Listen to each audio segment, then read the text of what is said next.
I'm very excited about my next guest. He has an incredible life story to tell, and he has written a book about it. It's called In the Wars, A Story of Conflict, Survival and Saving Lives.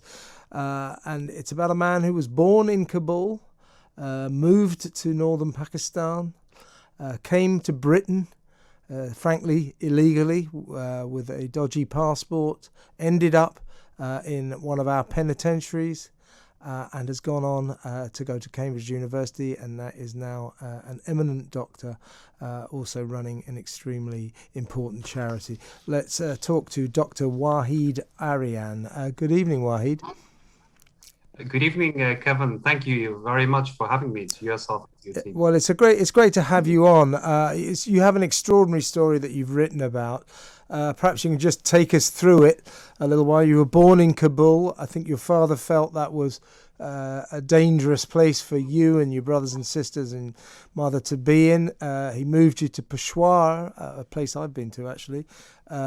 You were living in very unpleasant circumstances there, and basically he got you back to this country. Take up the story. Sure. I was born in 1983 during the Afghan-Soviet conflict. And at that time, as a family, we were looked after by my mother because my father, he was in hiding from the military service. It was a compulsory military service. During the day, and in the evening, we would be hiding in cellars from the daily rockets, from the helicopter gunships in the sky, or the tanks outside. We had very little food. It was a war situation. And because we couldn't be together and it was not safe, then we migrated to Pakistan as refugees, as millions of other refugees went in. And as you correctly said, yes, it was to Peshawar, where there was several refugee camps there. But before we landed in Peshawar, we had to take a very dangerous route through mountains that took about 7 days, 7 nights on donkeys and horses, because the normal border was closed. People were not allowed to pass from Afghanistan to Pakistan. These were those, sorry to interrupt, Waheed, these were those extremely inhospitable, remote mountains where I think Osama bin Laden hid out for some time. Well, these are absolutely the mountains, very inhospitable mountain, and they very dangerous mountains. We came under the attack 3 times along the way in this mountain by once it was by helicopter gunships and jets, and second time was by the tanks, and third time again by a helicopter gunship. It's really difficult to tell who is who because on the ground we were civilians, but we could be counted as somebody who is against the government. But finally, we made it to Peshawar. We landed in a refugee camp where we were safe, but the conditions were horrendous. Like so many millions of other refugees, we were there in one muddy room as a family of 10, living in that room with temperatures rising up 45 degrees, one fan. And within days, we suffered from malaria. And within months, I contracted tuberculosis, which is a life-threatening disease. And because I was so malnourished, like so many other refugees, that the doctor said that I had about 60-70% chance of dying. But it was during that interaction between me and the doctor in the refugee camp which inspired me to become a doctor. Because That's I right. saw Didn't he give you a medical book for something as something to do? He did. You're absolutely right. So he gave me a stethoscope and a medical textbook.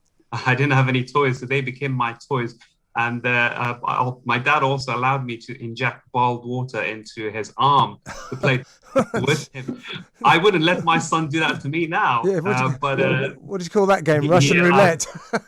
Oh yes, it's a Russian roulette, and I wouldn't get the vein, so obviously it would turn red and blue. But those conditions were horrendous. After 3 years, we moved back to Afghanistan in 91.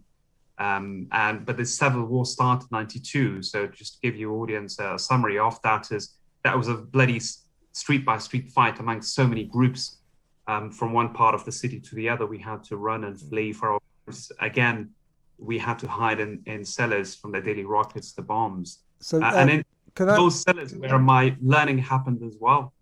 So we haven't got too much time, Waheed, so we're going to have to kind of get through this quickly.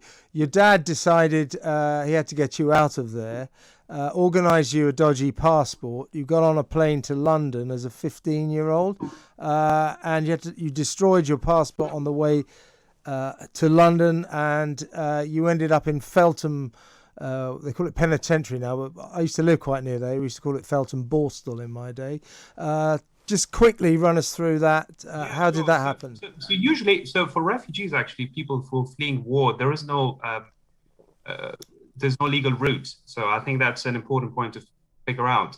We've figured out that you can't just go to an embassy to look for a visa. So you rely on people to get you out, whatever means. So yes, that was one of the means that took me out for my safety to arrive here in the UK with no family support, no very little education. I landed here, but I received safety and I received so much compassion and kindness from the British people, which I'm tremendously thankful for. And then I kept working during the day, studied at night A levels, got all the 5 A's I needed to get to Cambridge University.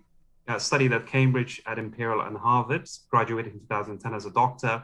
And then I started giving back. So I've been working as an NHS doctor since 2010, very proudly serving the NHS as well as a global humanitarian in countries back in Afghanistan, in Syria, Uganda. And we have partnership, our charity, which connects medical experts from the NHS and across the globe to doctors in the Afghanistan as well as in other low-resource countries. So we learn from each other. So that's exchange of expertise.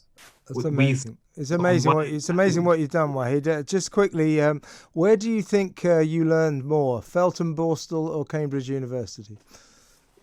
Well, it's life. In life, you learn from all these adversities. So that's one thing is, it's from war, I've learned a lot. I became inspired to become a doctor and felt the interactions I had. All these are all life experiences. And I think in the book as well, in the memoir, that's exactly about the whole experiences that how people can learn never to give up on their hopes and dreams, the power of inspiration and the power of giving, being kind and compassionate to each other. I think that's how we can heal as a society. And also we can help heal ourselves. And that's something scientifically proven, as I can say as a doctor.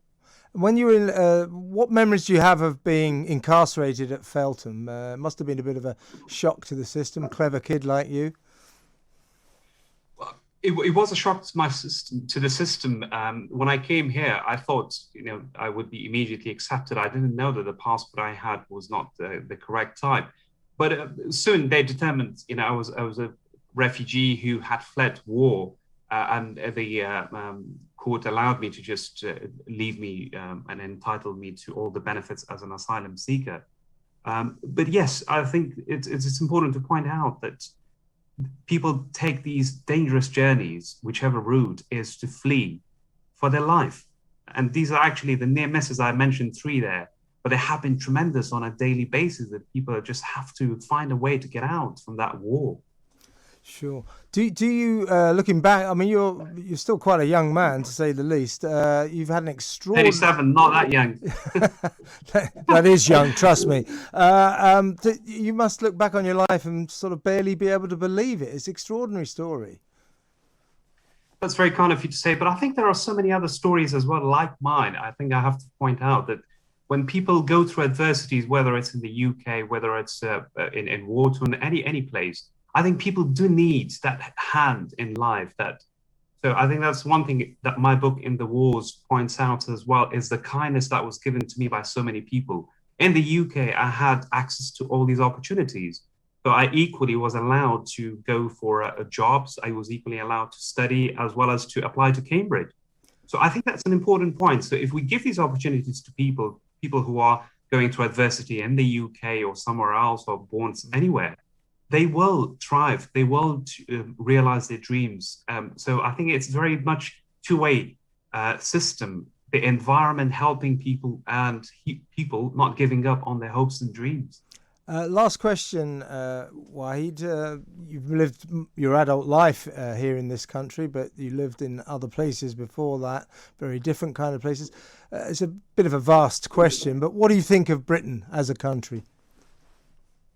Well, I'm very proud to be Afghan British. I'm a British citizen. I'm very proud of it. It's been an honor of mine to be serving on the front line in the NHS throughout the pandemic. But I think it just shows that how if something hits us as a trouble, it brings us together. I think it doesn't have to be something like a virus to bring us together.